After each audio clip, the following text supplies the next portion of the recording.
فاسألوا أهل الذكر إن كنتم لا تعلمون.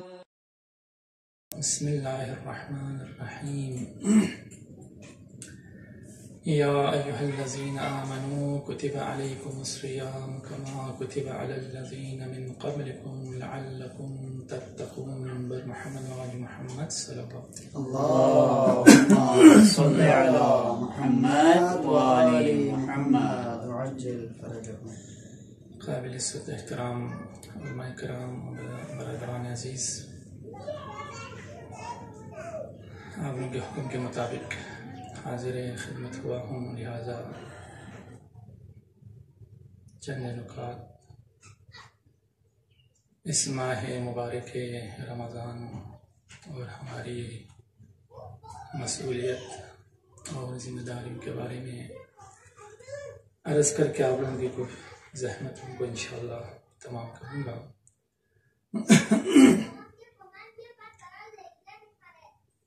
جس آیے مبارکہ کو تلاوت کرنے کا شرف حاصل کیا،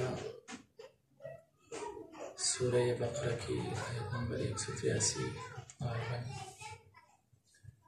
کہ جس میں ارشاد رب العزت ہوتا ہے یا ایھا الذین آمنوا کتب علیکم الصیام کما کتب علی الذین من قبلکم لعلکم تتقون،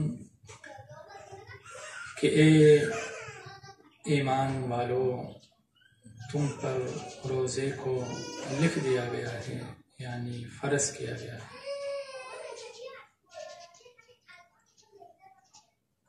کما کتب علی الذین من قبلکم، کہ جس طرح سے تجھ سے پہلے والی امتوں پر فرض کیا گیا تھا،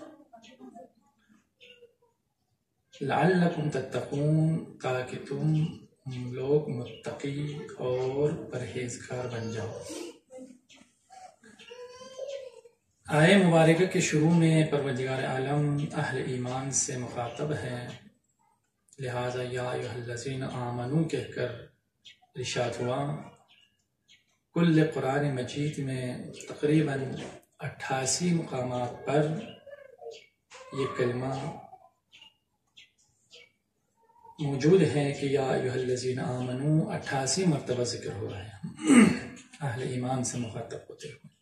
انہی میں سے ایک یہی آیہ مجیدہ ہے کہ جس میں اللہ تبارک و تعالی کل انسان سے مخاطب نہیں ہے بلکہ اہل ایمان سے مخاطب ہے۔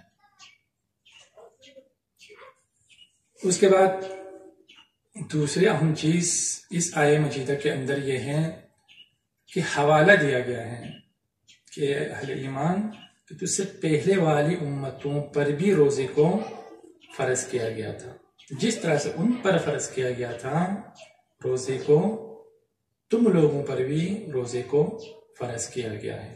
اگرچہ علم اصول میں ایک لمبی چوڑی بحث ہے کہ فعل امر جو ہے وہ وجوب پر دلالت کرتی ہے یا نہیں، اور اس میں بہت ساری بحثوں میں یہی بتایا گیا کہ ٹھیک ہے ظواہر امر وجوب پر دلالت کرتی ہے، لیکن بسا اوقات وجوب پر دلالت نہیں بھی کرتی۔ کچھ الفاظ ایسے ہیں کہ جو فعل امر میں سے نہیں ہیں لیکن پھر بھی وہ وجوب پر دلالت کرتی ہیں۔ انہی مورد میں سے ایک مورد یہ لفظ کتب ہے۔ دوسری جو اہم ترین بات ہے وہ یہ کہ یہاں پر پہلی والی امتوں کا حوالہ دینے کے بعد اس روزے کو فرض کرنے کا یا واجب کرنے کا جو ہدف ہے، جو مقصد ہے، وہ بیان کیا ہے۔ وہ کیا ہے؟ لعلکم تتقون، تاکہ تم لوگ متقی ہو جائیں، پرہیزگار ہو جائیں۔ یقیناً جب ہم اور آپ روزے کی حالت میں ہوتے ہیں، یقیناً خدا متعال نے جتنی عبادتیں ہمارے اوپر واجب کی ہے، فرض کیا ہے، ان تمام عبادتوں کا مقصد کیا ہے؟ قرب الہی اور تقوی و پرہیزگاری کو حاصل کرنا، یہی مقصد اور ہدف ہے۔ لیکن روزے کے بارے میں خصوصی طور پر ذکر ہوا کہ روزے کو فرض ہی اس لیے کیا گیا ہے تاکہ تم متقی اور پرہیزگار بن جائے۔ جب ہم عام حالت میں دیکھتے ہیں تو واقعاً انسان جب روزے کی حالت میں ہوتا ہے تو انسان بہت سی چیزوں کو طلب کرنے کے باوجود، اس کا نفس چاہنے کے باوجود اور وہ چیزیں مہیا ہونے کے باوجود بھی انسان اپنے آپ کو بچاتا ہے، ان چیزوں سے پرہیز کرتا ہے، اگرچہ وہ چیزیں حرام نہیں تھیں، وہ چیزیں ممنوع نہیں تھیں، لیکن پھر بھی روزے کی حالت میں جو مخصوص وقت ہے روزے کا، اذان صبح سے لے کر اذان مغرب تک، اس درمیان میں ان تمام چیزوں کو بھی ترک کر دیتے ہیں انسان کہ جو عام حالتوں میں انسان کے لیے کیا ہے، مسلمانوں کے لیے کیا ہے، وہ جائز ہے۔ بالخصوص روزے کی حالت میں جو اہم ترین چیزیں ہیں، کھانا اور پینا، جب انسان اذان صبح سے لے کر اذان مغرب تک تشنگی کی حالت میں ہوتے ہیں، کھانے پینے کو ترک کرتے ہیں، تو اس درمیان میں انسان کو بھوک لگتی ہے، پیاس بھی لگتی ہے۔ بھوک اور پیاس دونوں کی حالتوں میں انسان کھانا دستیاب ہونے کے باوجود، پانی دستیاب ہونے کے باوجود اپنے ہاتھ اس طرف نہیں بڑھاتے۔ کیوں؟ روزے سے بچاتے ہیں۔ نفس کا تقاضا ہے کہ کچھ کھایا جائے، کچھ پیا جائے، لیکن نفس کے اس تقاضے اور خارج میں اس چیز کا دسترس میں ہونے کے باوجود انسان کیا ہے، اپنے آپ کو بچاتا ہے، اپنے نفس کی بات نہیں سنتے۔ بس یہ وہ کیفیت ہے، اسی بچانے کو کیا ہے، صوم کہا گیا ہے، اسی بچانے کو صوم کہا گیا ہے۔ بس جب اس روزے کی حالت میں اپنے آپ کو محرمات الہی سے بچانے کی جو کیفیت ہمارے اندر پیدا ہو جاتی ہے، اسی کیفیت کو کیا ہے، تقوی اور پرہیزگاری کہا جاتا ہے۔ لہذا روزے کی حالت میں جو تقوی اور پرہیزگاری ہمارے وجود کے اندر، نفس کے اندر آ جاتی ہیں، وہی کیفیت اگر ہم برقرار رکھنے پر اگر ہم آمادہ ہو جائیں اور وہ کیفیت روزے کی حالتوں کے بعد بھی، رمضان کے بعد بھی وہ کیفیت برقرار رہے، تو اسی کیفیت کے حامل بندے کو متقی کہا جاتا ہے، اسی کو پرہیزگار کہا جاتا ہے۔ لہذا یہ ماہ مبارک رمضان کیا ہے، انسان کی اس نفس کی عملی تربیت کا نام ہے، تزکیہ نفس کا نام ہے۔ انسان عملی میدان میں اپنے نفس کو سدھارتا ہے، اپنی تربیت کرتا ہے، تاکہ دوسرے دنوں میں، دوسرے ایام میں انسان واقعاً محرمات الہی سے اپنے آپ کو بچا سکے، کہ جب بھی یہ نفس اسے برائی کی طرف دعوت دے، محرمات کی طرف دعوت دے، تو انسان اس وقت اپنے نفس پر کنٹرول حاصل کر سکے۔ اور واقعاً اس تزکیے والے مہینے میں ہم اور آپ اپنے نفس کی یوں اگر تزکیہ کرنے میں کامیاب ہوئے کہ وہ تزکیہ، وہ تربیت، وہ ضبط نفس کی قوت اگر برقرار رہے، تو وہی انسان کیا ہے، کامیاب ہے، وہی انسان کیا ہے، کامران ہے۔ وگرنہ ہم اور آپ دیکھتے ہیں تاریخ کے اندر بسا اوقات انسان وہی نفس کے اوپر ضبط نہ ہونے کی وجہ سے، گرفت نہ ہونے کی وجہ سے، اس نفس کی تزکیہ نہ ہونے کی وجہ سے، اس کی تربیت نہ ہونے کی وجہ سے بہت سارے انسان حقائق کو جانتے ہوئے، حق کو پہچانتے ہوئے کیا ہو گئے، سیدھے راہ سے گمراہ ہو گئے۔ بہت سارے انسان، بلکہ اماموں کے زمانے میں آپ کو ایسی شخصیات نظر آ جاتے کہ جو ظاہراً امام کے ساتھ تھے، کیونکہ ماہ مبارک رمضان ہے اور اسی میں مولا کائنات علی بن ابی طالب کی شہادت بھی ہے.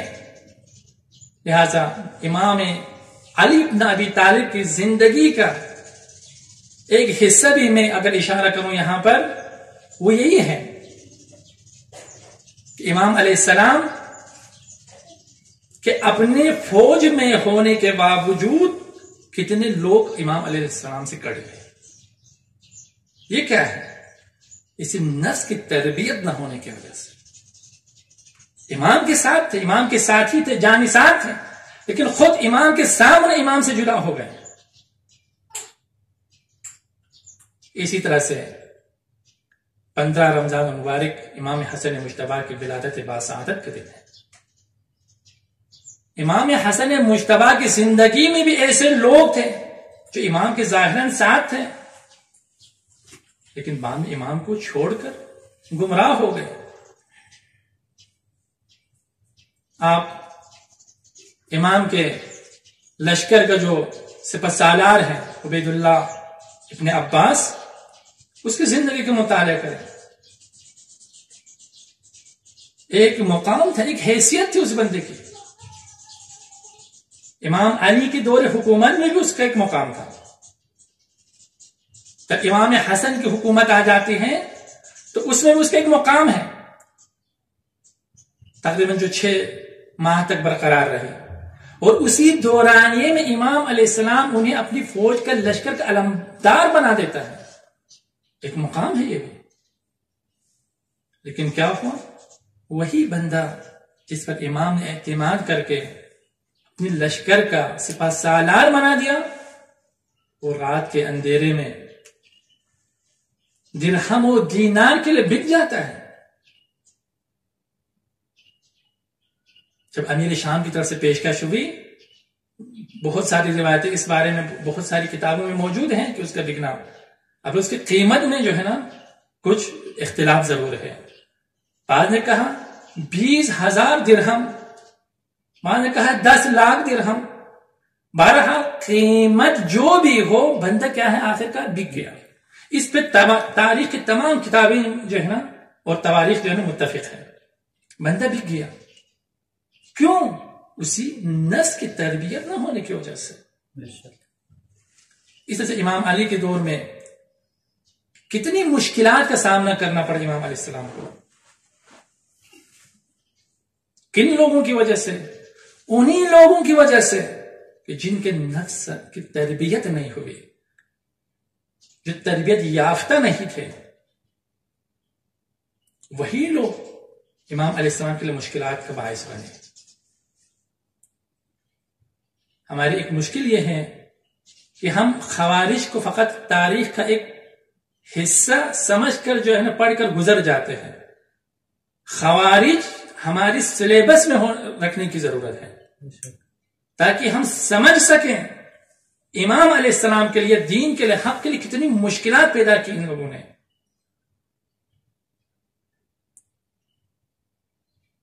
اور امام علیہ السلام مختلف مقامات پر ہمارے لیے پیغام چھوڑ کر گئے.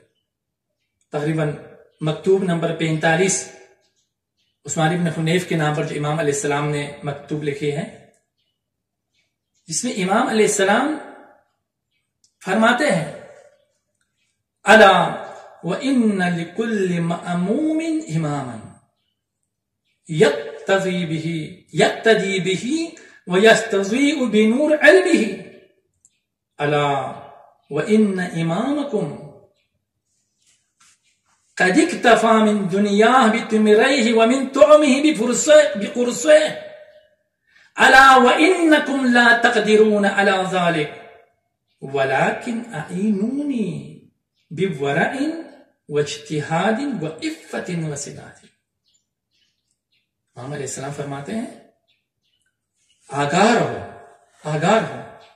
ہر مأموم کے کیا ہے؟ ایک امام ہوتا ہے. یقتدی به ویستضیء بنور علمه. وہ کیا کرتے ہیں؟ اس کی اقتداء کرتے ہیں اور اس کی نور علم سے کسب ضیاء کرتے ہیں. الا وان امامکم قد اکتفى من دنیاه بتمره ومن طعمه بقرصه لیکن یاد رکھو تمہارا جو امام ہے، یعنی امام علی اپنی بات کر رہے ہیں، تمہارے امام نے اس دنیا میں 2 بوسیدہ لباس اور جو کہ سوکھی 2 روٹیوں پر زندگی بسر کی، ولیکن لا تقدرون علی ذلک، لیکن تم لوگ ایسا نہیں کر سکتے ہو۔ جو زندگی مجھ علی نے بسر کی ہے ایسی زندگی تم بسر نہیں کر سکتے ہو۔ اس کے بعد کیا فرمایا؟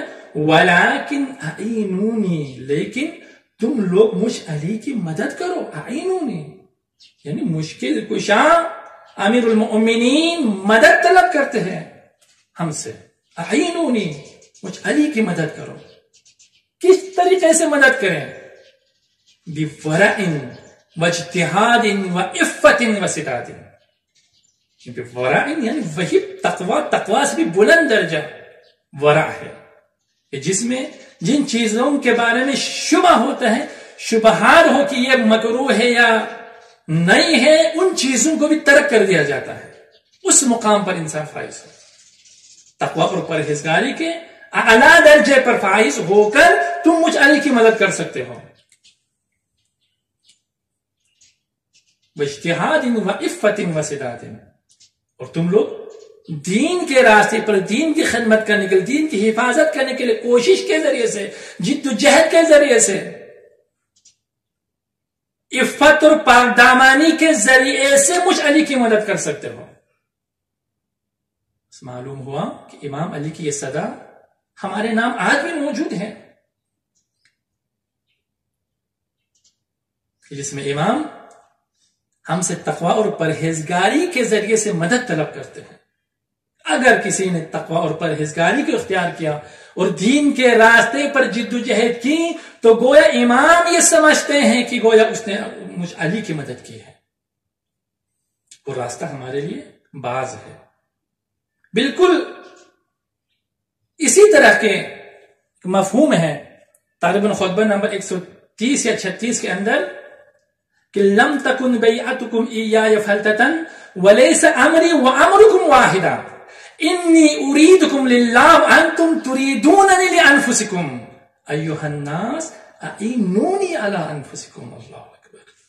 امام فرماتے ہیں خطبے میں کہ اگر تم لوگ نے میری بیعت کی تو میری بیعت تم لوگوں پر مسلط نہیں کی گئی، یعنی اس زمانے میں بھی اور آج بھی یہی ہے۔ اس زمانے میں لوگ خود چل کر گئے تھے نا امام کے پاس، امام کہتے ہیں میں نے مسلط نہیں کیا تم لوگوں کے اوپر، تم لوگوں نے خود بیعت کی ہے۔